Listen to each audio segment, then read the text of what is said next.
Hello दोस्तों, ज्ञान की डिजिटल दुनिया में आपके अपने चैनल योगी लर्निंग पॉइंट पर मैं श्यामलाल योगी आपका तहे दिल से स्वागत करता हूं।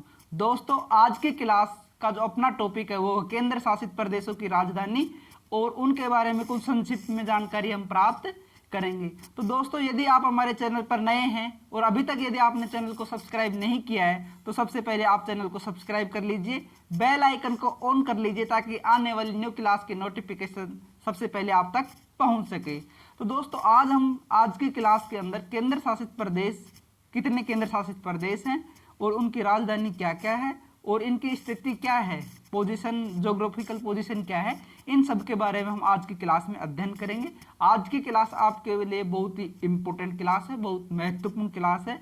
हर एग्जाम में, हर कॉम्पिटिटिव एग्जाम के अंदर इसमें से क्वेश्चन पूछा जाता है। और वैसे भी हम भारत में रहते हैं तो हमारे कितने यूनियन टेरिटरी हैं, कितने केंद्र शासित प्रदेश हैं, तो इसके बारे में हमें जानकारी, बेसिक जानकारी भी होनी चाहिए। तो चलिए दोस्तों, शुरू करते हैं हम आज की क्लास। भारत के केंद्र शासित प्रदेश।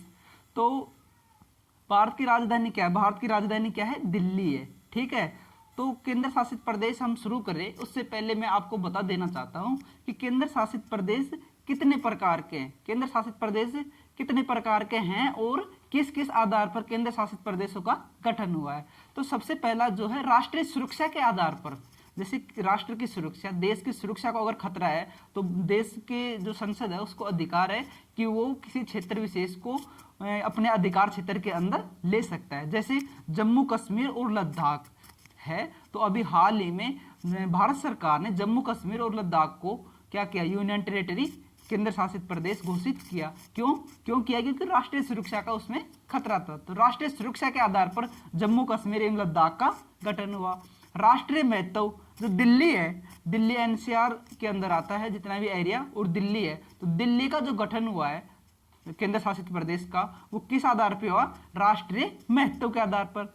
अब है विवादित, अगर कोई क्षेत्र विवादित है तो उसको भी भारत सरकार केंद्र शासित प्रदेश घोषित कर सकती है। जैसे चंडीगढ़ है, तो चंडीगढ़ है, वो चंडीगढ़ भी क्या है, वहां पर भी विवादित क्षेत्र के आधार पर उसको जो क्या है, केंद्र शासित प्रदेश घोषित किया गया है। अब सांस्कृतिक महत्व के आधार पर भी भारत सरकार उस क्षेत्र विशेष को क्या, केंद्र शासित प्रदेश घोषित कर सकती है। जैसे पुडुचेरी, दमन दीव एवं दादर नगर हवेली, ये दो जो क्या है, सांस्कृतिक महत्व के आधार पर घोषित किए गए केंद्र शासित प्रदेश हैं। और दूरी के आधार पर अंडमान निकोबार और लक्षद्वीप, ये जो दो केंद्र शासित प्रदेश हैं, भारत से जो इनकी दूरी है, ज्यादा दूर होने के कारण इनको क्या किया गया है, केंद्र शासित प्रदेश अपने अंडर के अंदर रखता है। तो हम शुरू करते हैं, हम हमारा आज का पहला केंद्र शासित प्रदेश है अंडमान निकोबार। जो अंडमान निकोबार है, इसकी राजधानी क्या है? पोर्ट ब्लेयर है। और जो भारत का दक्षिणतम बिंदु है वो भी कहाँ पे स्थित है? अंडमान निकोबार के अंदर स्थित है। अगर एकदम ज्योग्राफिकली उसमें नक्शे के हिसाब से देखा जाए तो वो तमिलनाडु में स्थित है, लेकिन अगर पूरे एकदम उससे भारत का दक्षिणतम बिंदु पूरे तरह देखा जाए तो वो कहाँ पे है? अंडमान निकोबार के अंदर स्थित है।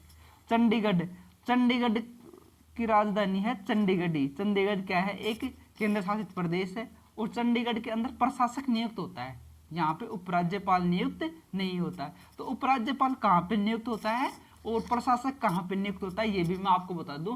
जिस क्षेत्र की, जिस चंडीगढ़ के, जिस केंद्र शासित प्रदेश की जनसंख्या और क्षेत्रफल के अंदर वो बहुत छोटा होता है और जनसंख्या बहुत कम होती है, तो वहाँ पर प्रशासक नियुक्त किया जाता है। किसी पूर्व रिटायर्ड आईपीएस या आईएएस अधिकारी को उस यूनियन टेरिटरी का क्या, प्रशासक नियुक्त किया जाता है। प्रशासक का मतलब होता है कि वहाँ के जो एडमिनिस्ट्रेटिव है उसका वो अधिकारी होगा, लेकिन उस क्षेत्र का जो मालिक नहीं होगा, वो उस प्रशासन का देख रेख का उसकी जिम्मेदारी होगी। बाकी जो उसका जो क्षेत्र है, एरिया है, उसकी जिम्मेदारी किसकी होगी?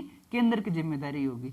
तो अगर चंडीगढ़ के बारे में और कुछ पूछ लिया जाए तो चंडीगढ़ का, इसका गठन कब किया गया? 1 नवंबर 1966 को चंडीगढ़ केंद्र शासित प्रदेश का गठन किया गया। और बहुत सारे एग्जाम में ये क्वेश्चन पूछा जाता है कि चंडीगढ़ का वास्तुकार कौन है, क्योंकि चंडीगढ़ जो शहर बसाया गया है एक बहुत ही डिजाइन तरीके से और बहुत नक्शे के रूप में एक तरीके से बसाया गया है। तो इसका जो वास्तुकार है वो है ली कार्बूसियर। चंडीगढ़ का वास्तुकार है ली कार्बूसियर। दमन दीव और दादर नगर हवेली, पहले क्या था कि दमन दीव और दादर नगर हवेली ये दोनों अलग अलग केंद्र शासित प्रदेश थे, लेकिन 26 जनवरी 2020 से दमन दीव और दादर नगर हवेली दोनों को मिला करके एक केंद्र शासित प्रदेश बना गया और इनकी राजधानी कौन सी बनाई गई? दमन दीव को बनाया गया। ठीक है, आगे है जम्मू कश्मीर। जम्मू कश्मीर पहले क्या हुआ करता था? एक राज्य हुआ करता था, लेकिन 31 अक्टूबर 2019 को केंद्र सरकार ने जम्मू कश्मीर के दो टुकड़े करके जम्मू कश्मीर और लद्दाख दो क्या बना दिया? केंद्र शासित प्रदेश बना दिया। और जम्मू कश्मीर के अंदर विधानसभा भी क्या की गई? गठन किया गया विधानसभा की, और लद्दाख के अंदर विधानसभा का गठन नहीं किया गया।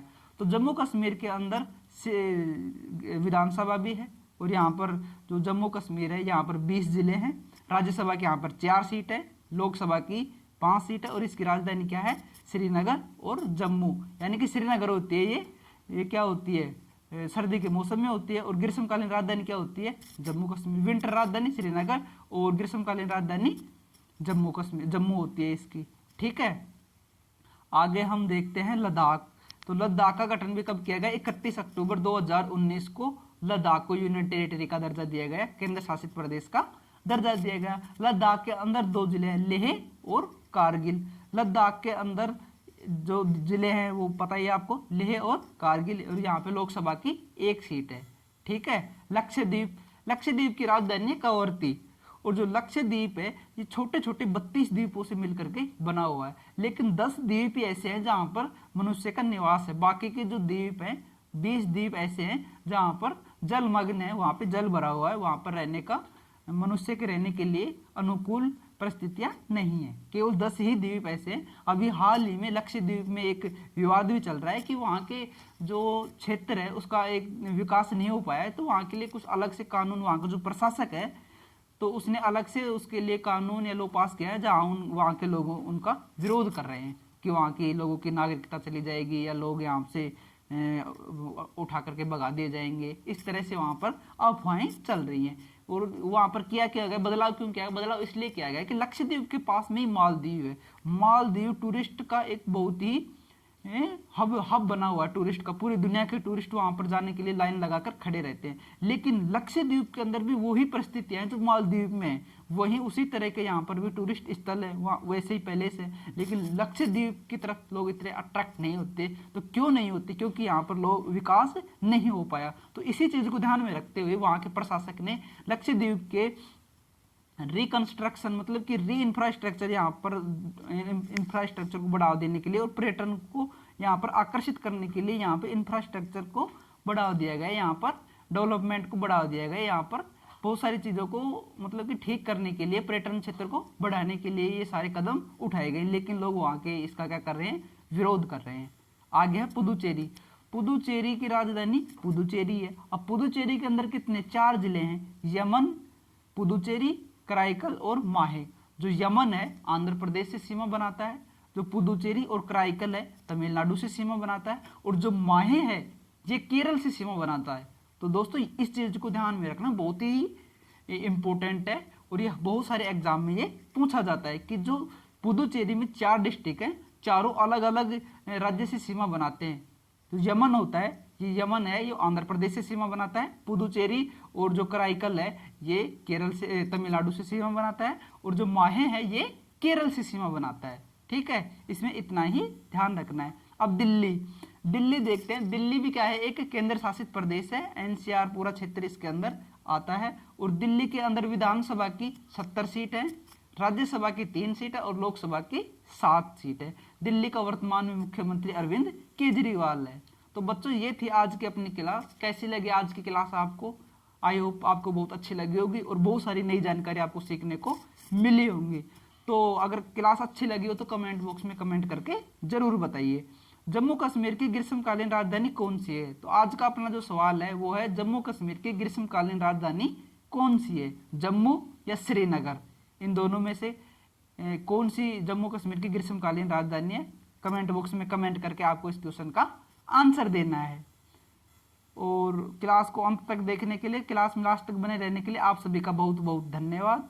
यदि आप हमारे चैनल पर नए हैं और अभी तक आपने चैनल को सब्सक्राइब नहीं किया है तो चैनल को सब्सक्राइब कर लीजिए, बेल आइकन को ऑन कर लीजिए ताकि आने वाली न्यू क्लास की नोटिफिकेशन आप तक पहुंच सके। क्लास अच्छी लगी हो तो क्लास को लाइक करें, क्लास को शेयर जरूर करें, कमेंट बॉक्स में कमेंट करके क्लास के बारे में जरूर बताइए। धन्यवाद दोस्तों, धन्यवाद।